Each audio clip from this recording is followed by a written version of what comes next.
새벽 6시 증권사 콜센터 직원의 전화가 울립니다. 고객님, 담보 비율 부족입니다. 오늘 오전 9시까지 3천만 원 입금 안 하시면 보유 주식 전량 강제 청산됩니다. 어제까지만 해도 1억 원이던 계좌가 하룻밤 사이에 반토막 났거든요. 이 사람만의 이야기가 아닙니다. 2026년 1월 현재 정확히 28조 원어치의 빚이 한국 주식 시장 위에 올라타 있어요. 코스피 4,700 돌파, 삼성전자 320조 원 수익 전망. 뉴스는 온통 장밋빛인데 그 화려한 숫자 뒤에서 수십만 명의 개인 투자자들이 시한폭탄을 안고 있는 겁니다. 증권사들은 이미 알고 있어요. 주가가 10%만 빠지면 역대급 반대매매 쓰나미가 몰려온다는 걸요. 오늘은 아무도 말해주지 않는 28조 원의 진짜 의미, 그리고 이 돈이 어떻게 개미들의 무덤이 될 수 있는지 낱낱이 파헤쳐 보겠습니다.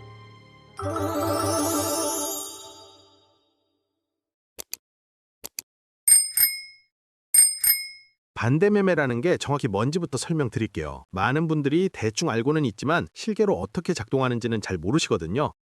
주식을 빚내서 사는 걸 신용거래라고 하는데 증권사가 돈을 빌려주면서 조건을 걸어요. 담보 비율을 140% 이상 유지하라는 거죠.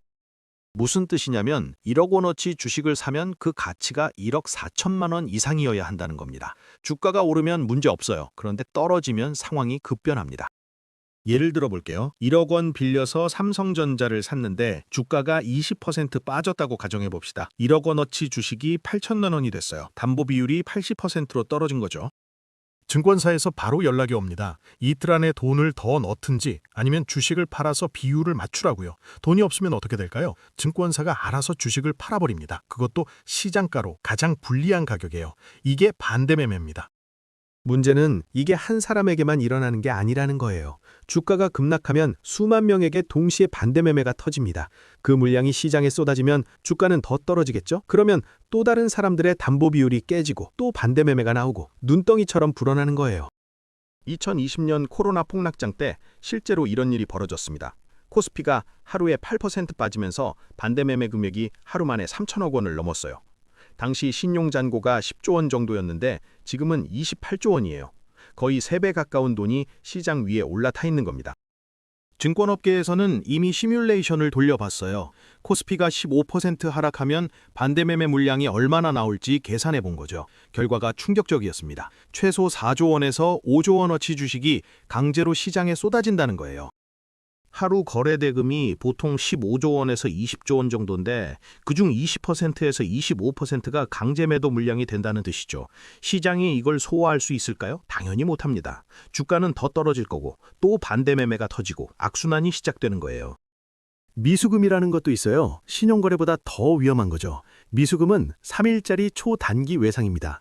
주식을 사고 3일 안에 돈을 내야 해요.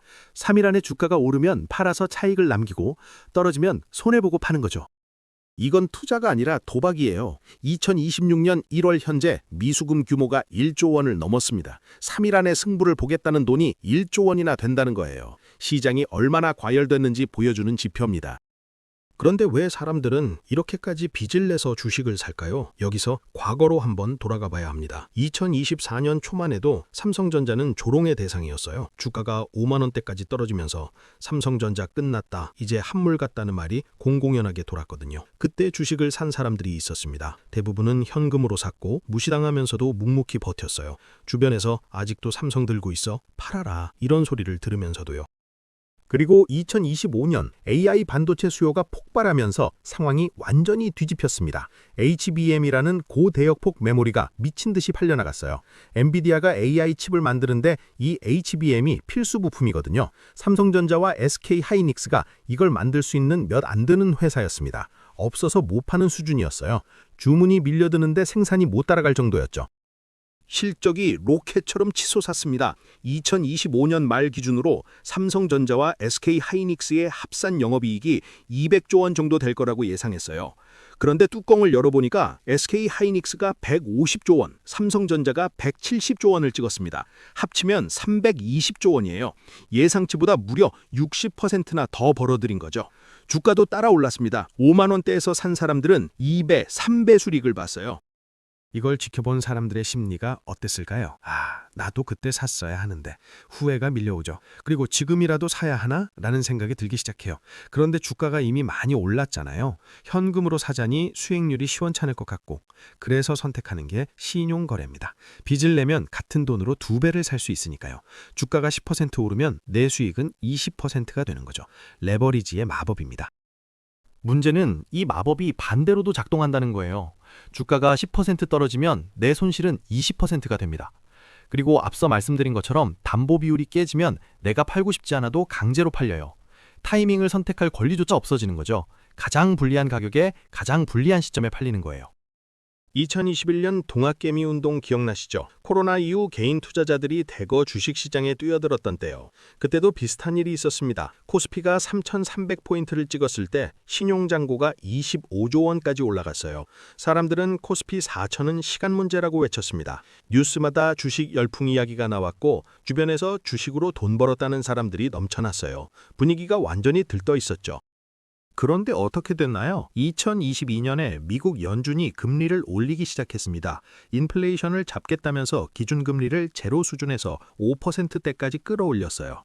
주식시장에 찬물을 띄얹은 거죠. 코스피가 2200포인트까지 떨어졌습니다. 고점에서 30% 넘게 빠진 거예요. 그 과정에서 신용으로 주식을 산 사람들 대부분이 반대 매매를 맞았습니다. 원금의 절반 이상을 날린 사람이 수두룩했어요. 더 슬픈 건 그 후에 벌어진 일이에요. 2024년, 2025년 주가가 다시 올랐을 때 그 사람들 대부분은 시장에 없었습니다. 반대 매매로 털린 뒤 주식을 다시 할 엄두를 못 냈거든요. 심리적으로 완전히 무너진 거죠. 결국 2021년 고점에서 빚내서 산 사람들은 가장 나쁜 타이밍에 사서 가장 나쁜 타이밍에 강제로 팔리고 회복장은 구경도 못한 거예요. 주식시장의 잔혹한 아이러니입니다. 외국인 투자자들은 완전히 다르게 움직여요. 그들은 절대 빚내서 사지 않습니다. 환율 보고, 금리 보고, 기업 실적 보면서 천천히 들어와요.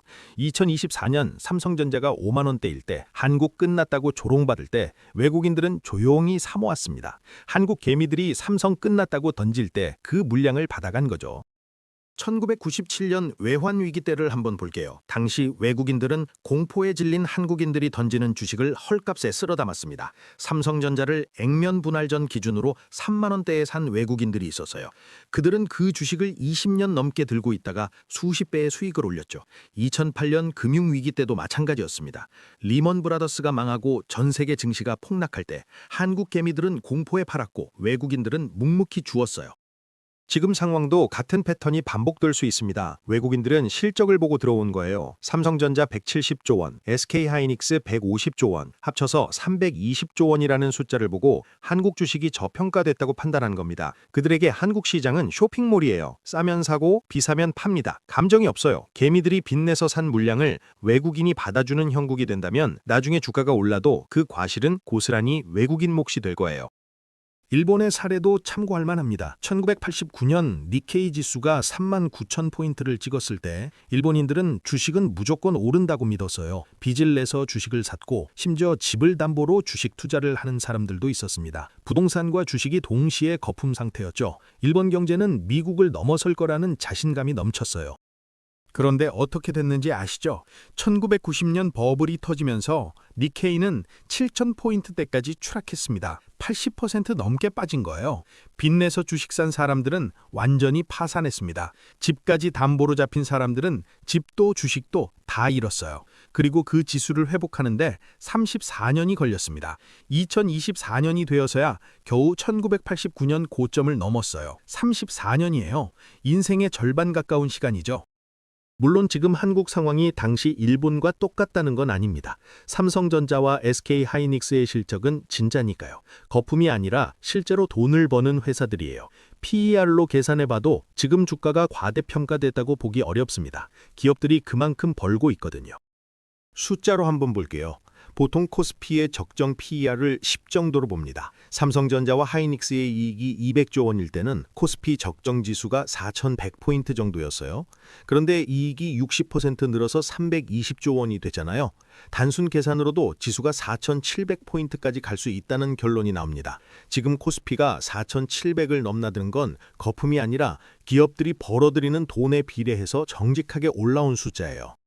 유동성도 뒷받침하고 있습니다. 미국 연준이 금리 인하 카드를 만지작거리면서 시장에 돈이 풀리기 시작했거든요. 한국 정부도 기업 밸류업 프로그램이라면서 주가를 부양하겠다는 정책을 쏟아내서요.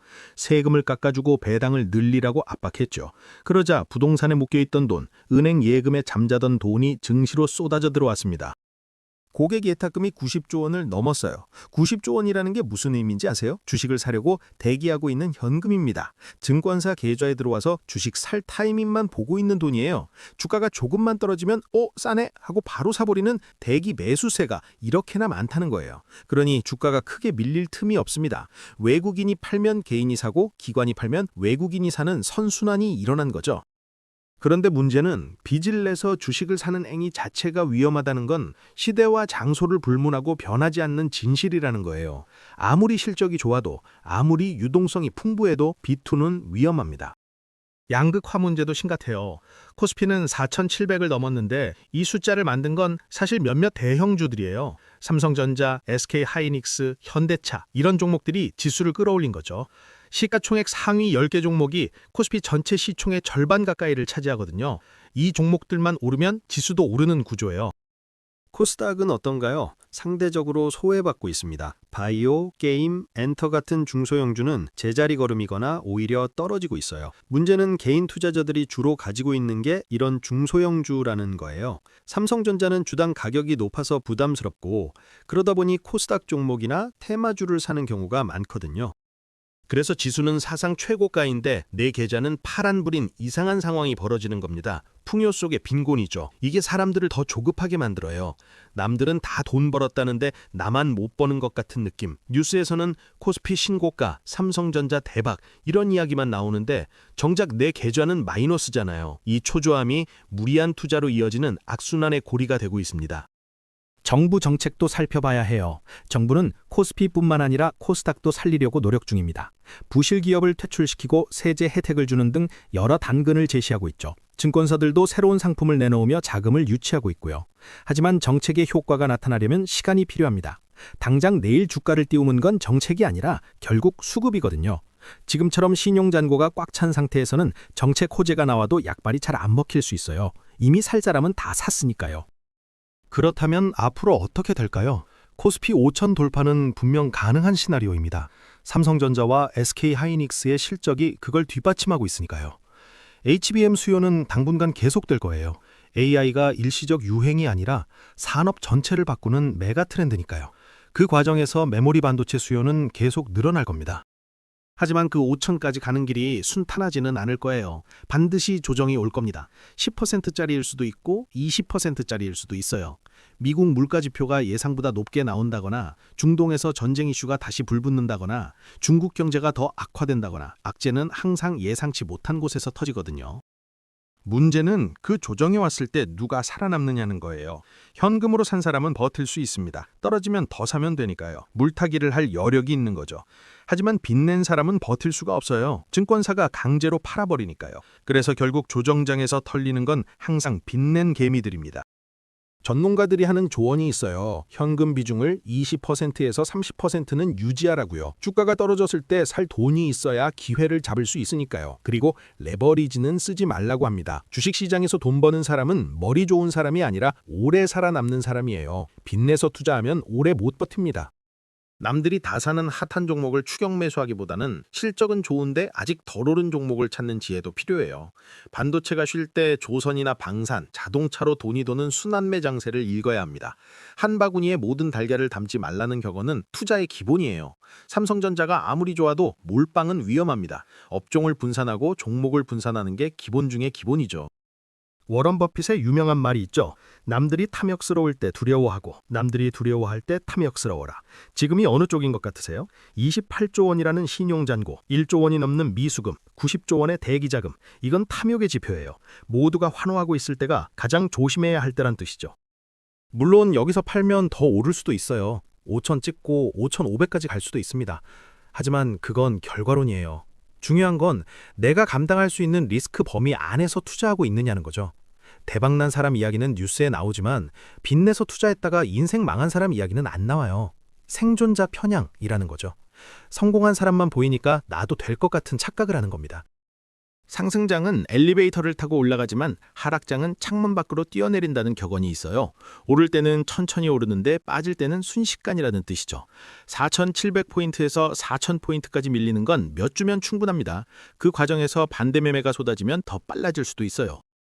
여러분, 지금 내 계좌를 한번 점검해 보세요. 신용 쓰고 계신 분 있으면 담보 비율이 얼마인지 확인해 보세요. 담보 비율이 150% 아래면 위험 신호입니다. 주가가 조금만 흔들려도 반대 매매 대상이 될 수 있어요. 지금이라도 비중을 줄이는 게 맞습니다. 급하게 먹으면 체하는 법이에요. 천천히 오래 가는 게 결국 이기는 겁니다. 지금 우리는 4,700포인트라는 콘크리트 바닥 위에 서 있는 게 아니라 언제 깨질지 모르는 28조 원짜리 살얼음판 위에 서 있는 거예요. 코스피 5천 시대 축배를 드는 승자가 되실 건가요? 빚더미에 앉은 패자가 되실 건가요? 그 선택은 오로지 여러분 몫입니다. 눈앞에 화려한 숫자가 아니라 그 뒤에 숨겨진 위험을 읽으시길 바랍니다. 여러분은 지금 상황을 어떻게 보시나요? 댓글로 의견 남겨주세요. 영상이 도움되셨다면 좋아요와 구독 부탁드립니다. 다음 영상에서 더 유익한 경제 이야기로 찾아뵙겠습니다.